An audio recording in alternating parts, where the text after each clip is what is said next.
Bai,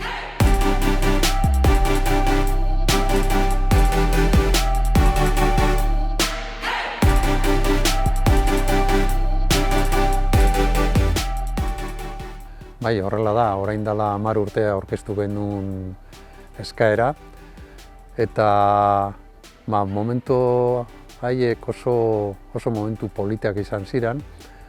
Ni nintzen momentu hartan Euskal Herriko Unibertsitateko Bizkaiko kampuseko rektore ordea, eta Iratxez Naolak proiektu honen oinarri sendo bat.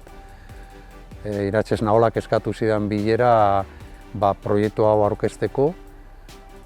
Oso kezkatuta nengoen epoka hartan nik euskaldunok eduki behar gendun presentziarekin interneten, eta aukera paregabea iruditu zitzaidan, berehala onartu nion proiektua eta parte hartzeko gogoa piztu zidan, eta hasi ginen. 3 gauza dira, 3 berba datozkit burura: ilusioa, konfiantza eta elkarlana. .eusen ibilbide hasiera hartan eduki genuen erronkarik importantena izan zen, zalantzarik gabe, ICANN, hau da domeinoak kudeatzen dituen nazioarteko erakundeak, eskatzen zizkigun baldintza guztiak betetzea, non dirua zen gakoa, dirua asko eskatzen da bakarrik proposamena aurkezteko.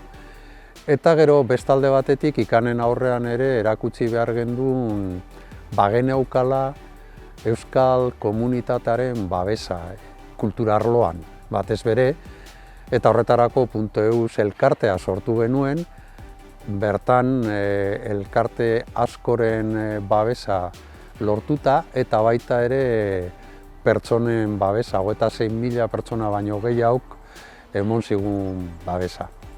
10 urte hauetan egindakoa laburtzeko nik uste dut aipatu behar direla gauza bi. Alde batetik hasieran geneukan urduritasuna, hau da, proiektu hau bideragarria izango ete da.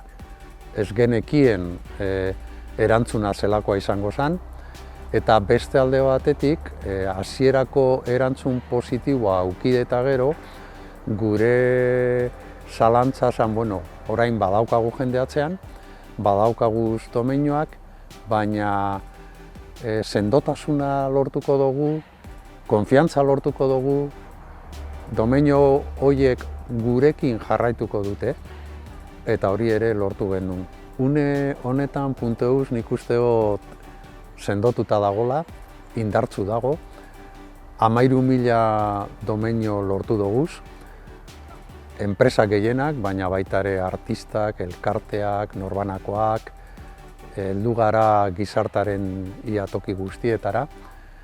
Eta guretzat orain erronka da zibersegurtasuna. Argi dago hori dela gai bat kezkatzen gaituena, eta lan egiten dugu zibersegurtasuna bermatzeko. .eus daukan edonork badeko laguntza zibersegurtasuna bermatzeko, eta gainera hori egiten dugu elkarlanean nazioarteko beste erakunde batzukin.